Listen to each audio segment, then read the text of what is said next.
Hi hello ನಮಸ್ಕಾರ. ಇವತ್ತಿನ ವಿಡಿಯೋದಲ್ಲಿ ಕೆಮ್ಮು ಮತ್ತು ಕಟ್ಟಿದ ಕಫಕ್ಕೆ ರಾಮಬಾಣ ಆಗಿರುವಂಥ ಮನೆಮದ್ದು ಕರಬಲಕಾಯಿಯ ಪಾಕ ಮಾಡುವುದು ಹೇಗೆ ಮತ್ತು ಬಳಕೆ ಹೇಗೆ ಅನ್ನೋದನ್ನು ನಾನು ಈ ವಿಡಿಯೋದಲ್ಲಿ ತೋರಿಸ್ಕೊಡ್ತಾ ಇದ್ದೀನಿ. ಕರಬಲಕಾಯಿಯನ್ನು ಹಣ್ಣಾದಂಥ ಕರಬಲಕಾಯಿಯನ್ನು ತೆಗೆದುಕೊಂಡು ಶುದ್ಧವಾದ ಪಾತ್ರೆಯಲ್ಲಿ ಅದರ ರಸವನ್ನು ಈ ಥರ ಕೈಯಿಂದಲೇ, ಯಾವುದೇ ಮಿಕ್ಸರ್ ಅಥವಾ ಬೇರೆ ಯಾವುದೇ ಉಪಕರಣವನ್ನು ಬಳಸಬಾರ್ದು, ಕೈಯಿಂದಲೇ ರಸವನ್ನೆಲ್ಲ ನೀಟಾಗಿ ಹೊರತೆಗೆಯಬೇಕು.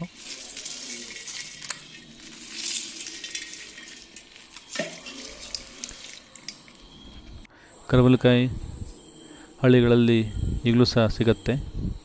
ಹುಳಿ ಸಿಹಿಯನ್ನು ಹೊಂದಿರುವಂಥ ಒಂದು ಹಣ್ಣಾಗಿದೆ ಇದು. ನಂತರ ಎಲ್ಲ ರಸವನ್ನು ತೆಗೆದ ನಂತರ ಅದನ್ನು ಜಾಲರಿಂದ ಸೋಸ್ಕೋಬೇಕು. ಸೋಸಿ ತೆಗೆದಂಥ ಆ ರಸಕ್ಕೆ ಸ್ವಲ್ಪ ಜಾಸ್ತಿನೇ ಸಕ್ಕರೆಯನ್ನು ಸೇರಿಸ್ಕೋಬೇಕಾಗತ್ತೆ. ಪಾಕ ಆಗುವಷ್ಟು ಸಕ್ಕರೆ, ಅಂದರೆ ಅಂಟು ಬರುವಷ್ಟು ಸಕ್ಕರೆಯನ್ನು ಸೇರಿಸ್ಕೋಬೇಕು.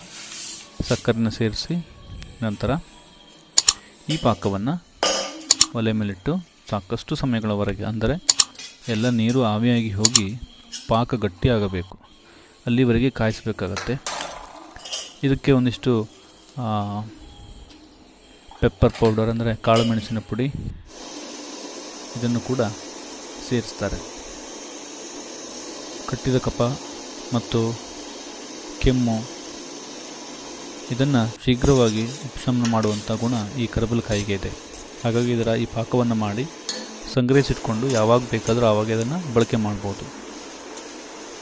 ಇದೆಲ್ಲ ನೀರು ಆವಿಯಾಗೋದಕ್ಕೆ ಸಾಕಷ್ಟು ಸಮಯ ತಗೊಳುತ್ತೆ. ಸುಮಾರು 1 ಗಂಟೆಗಳ ಕಾಲ ಕುದ್ದ ನಂತರ ಈ ಥರ ನೋಡಿ, ಇಲ್ಲಿ ಪಾಕ ಆಗ್ತಾಯಿದೆ.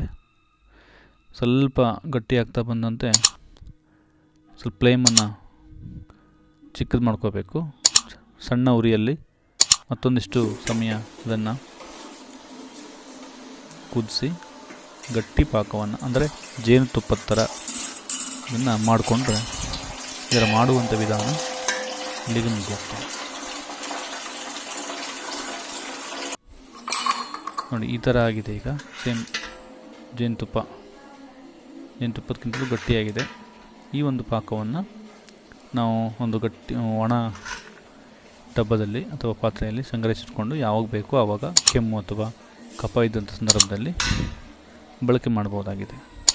ನಿಮಗೂ ಕರಬಲ ಹಣ್ಣು ಸಿಗುವಂತಿದ್ದರೆ ನೀವು ಇದನ್ನು ಮಾಡಿ ಟ್ರೈ ಮಾಡಿ. ಇದು ಉತ್ತಮವಾದ ಕಫ ಮತ್ತು ಕೆಮ್ಮಿಗೆ ಉತ್ತಮವಾದ ಮನೆಮದ್ದಾಗಿದೆ. ಧನ್ಯವಾದಗಳು.